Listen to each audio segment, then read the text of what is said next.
বিশ্ব পরিবেশ দিবসে সারা দেশে যখন নানা প্রতিশ্রুতি আর সচেতনতামূলক কর্মসূচি চলছে, তখন পটুয়াখালীর ইদ্রাকপুর গ্রামের মানুষ লড়ছেন ভিন্ন এক বাস্তবতার সাথে।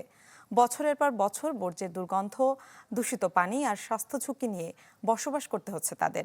পরিবেশ সুরক্ষার অঙ্গীকারের দিনে গ্রামবাসীর প্রশ্ন, সুস্থ পরিবেশে বেঁচে থাকার অধিকার কবে ফিরে পাবেন? Furniture just smarter, JMG furniture.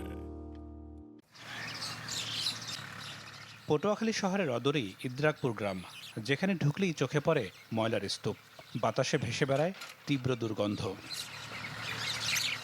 অভিযোগ, দীর্ঘদিন ধরে অপরিকল্পিতভাবে ফেলা হচ্ছে পৌরসভার বর্জ্য, ফলে ক্রমেই নষ্ট হচ্ছে পরিবেশ, বেশি ভোগান্তিতে শিক্ষার্থীরা।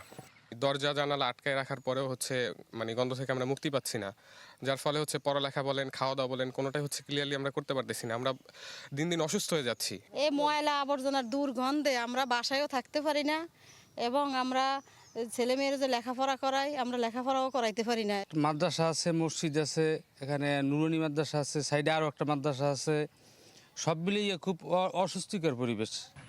এখানকার জলাশয়ও পরিণত হয়েছে ময়লার ভাগাড়ে, এতে বাড়ছে নানা স্বাস্থ্য ঝুঁকি। স্থানীয়দের দাবি, বারবার অভিযোগ জানিয়েও মেলেনি সমাধান। সবাই একটা রোগ অবস্থা, ছোট ছোট বাচ্চাকে খালি সর্দি জ্বর, গাগতরি চুলকানির মতো উঠতে, মানে এই কাশের সমস্যা।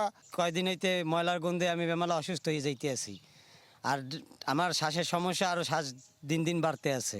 বিগত দিনে আমরা অনেক মানববন্ধন করছি, তারপর অনেক সাংবাদিক আসছে, অনেক কথাবার্তা আমরা পৌরসভা, মেয়র, তারপরে পৌরসভা আমরা এই বিষয়ে জানাইছি, তো তারা কোনো গুরুত্ব দেয়নি। যদিও পরিবেশ অধিদপ্তর বলছে যত্রতত্র এভাবে আবর্জনা ফেলার সুযোগ নেই, আর পৌর কর্তৃপক্ষের দাবি বর্জ্য ব্যবস্থাপনার স্থায়ী সমাধানে উদ্যোগ নেওয়া হবে। আবাসিক এলাকায় ল্যান্ডফিল স্টেশন স্থাপন করার কোনো সুযোগ নেই। যদি আবাসিক এলাকা না হয়, সেক্ষেত্রেও আপনার অনেক কিছু মেনটেন করতে হয়। যেমন ধরেন, একটা নির্দিষ্ট একটা বাউন্ডারির মধ্যে ময়লা আবর্জনা ফেলতে হবে। কিছু আইন কানুন আছে, সেগুলো মেনে চলে অবশ্যই প্রতিষ্ঠিত করতে হবে। জনস্বাস্থ্য প্রকৌশল অধিদপ্তর থেকে আমাদের একটা ডাম্পিং স্টেশন এস্টাবলিশড হচ্ছে, এটা প্রায় 60% অগ্রগতি হয়ে গেছে। আর 40% হলেই এটা আমরা আমাদের যে টাইমলাইন দিয়েছে আগামী 8-9 মাসের ভিতরে ওই ডাম্পিং স্টেশনটা আমরা পাবো। ওই ডাম্পিং স্টেশনটা পেলে আমাদের এই স্থায়ী একটা সমাধান হবে।